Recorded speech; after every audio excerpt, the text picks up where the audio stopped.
There are some games you remember because they were perfect, and then there are games you remember because they meant something. Back in 2009, the industry was chasing realism.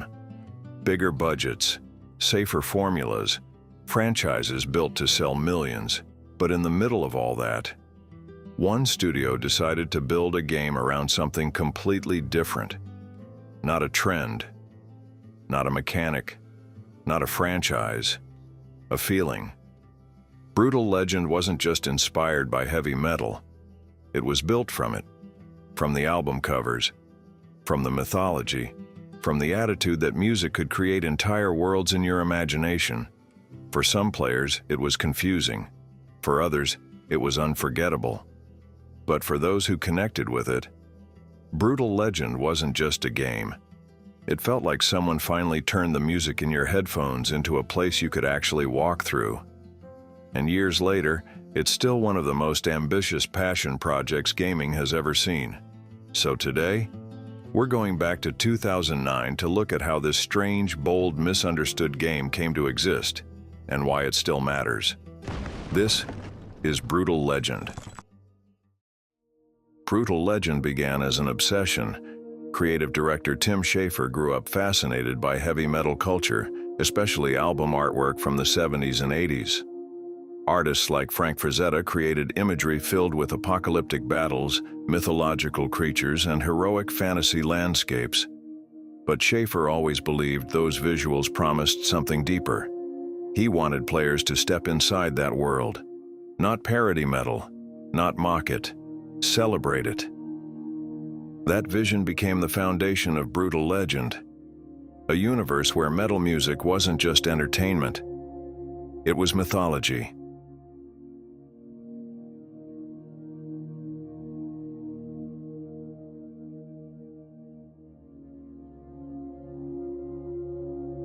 The first major piece of the game wasn't gameplay, it was the main character. Eddie Riggs, a roadie, not a rock star, not a chosen hero, a guy who works behind the stage, keeping music alive. Schafer intentionally made Eddie represent the unsung backbone of heavy metal culture. During early design, Eddie was inspired by legendary musicians like Lemmy Kilmister, but the character evolved dramatically when Jack Black became involved. Black wasn't just cast as Eddie, he helped shape the character's personality, humor, and emotional sincerity. His real-life work with Tenacious D perfectly matched the game's intended tone. Comedy mixed with genuine love for heavy metal.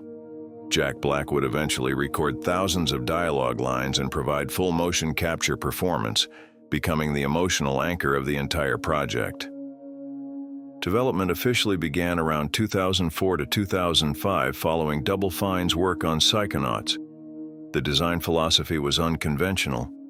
Instead of building gameplay first, the team built a world inspired by heavy metal album covers. The environment became filled with surreal imagery, giant swords embedded in mountains, amplifiers shaped like landscapes, engines growing from the earth like natural resources, forests built from chrome and mechanical components.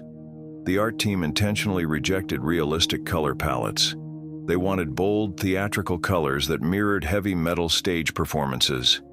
The world of Brütal Legend wasn't meant to feel real. It was meant to feel legendary.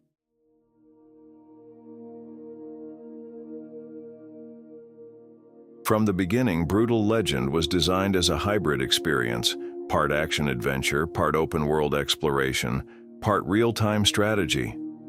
The strategy mechanics were inspired by the 1989 classic Herzog 2, where players directly controlled units while also participating in combat themselves. However, this hybrid design created one of the biggest development challenges the team would face. Console RTS gameplay had never been fully mastered. Balancing battlefield command, direct combat, driving mechanics, and exploration proved extremely complicated. Early prototypes focused heavily on multiplayer stage battles. Single-player gameplay was later built around gradually teaching players how to understand RTS mechanics. The entire campaign essentially became a tutorial for mastering large-scale battlefield leadership. One of the most ambitious elements of Brütal Legend was its music. The game licensed over 100 heavy metal tracks spanning multiple subgenres. Negotiating licensing across multiple labels became one of the most expensive and complicated parts of development. Schafer refused to replace real songs with imitation music.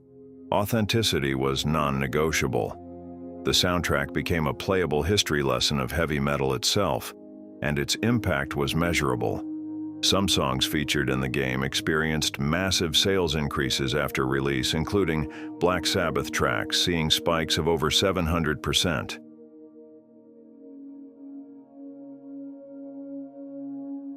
Halfway through development, disaster struck. The game was originally funded by Vivendi Games, but when Vivendi merged with Activision, the new publisher dropped Brütal Legend entirely.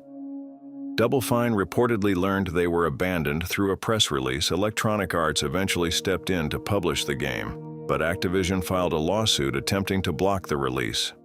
During one of the most critical development phases, Double Fine leadership was forced to fight legal battles instead of finishing the game. For a period of time, Brütal Legend's release was genuinely uncertain. To understand Brütal Legend's release, you have to understand the industry it entered.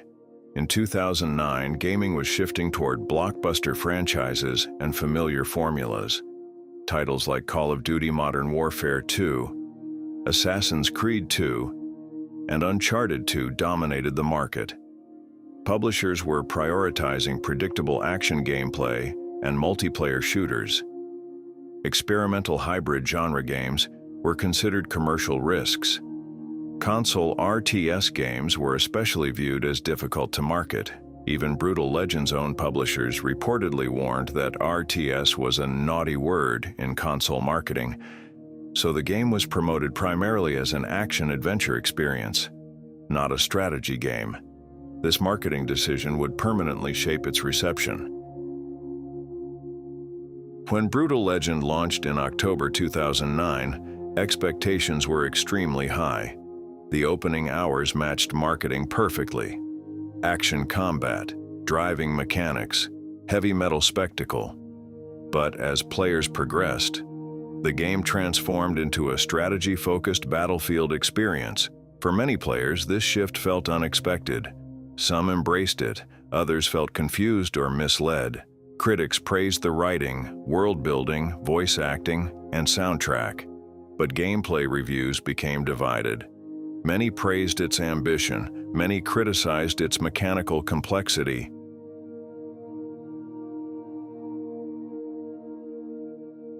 Over time, Brütal Legend's reputation transformed. Initial confusion gave way to appreciation. Players began revisiting the game and recognizing its artistic ambition. The 2013 PC release introduced the game to a new audience. Its soundtrack, storytelling, and world design became widely praised as unique within gaming history. Today, Brütal Legend is frequently described as a flawed masterpiece, an underrated gem, a once-in-a-generation passion project. Brütal Legend didn't change gaming because it perfected its mechanics. It changed gaming because it proved something else, that sometimes a game can exist simply because creators love something enough to build an entire world around it. And sometimes, that passion becomes more memorable than perfection ever could.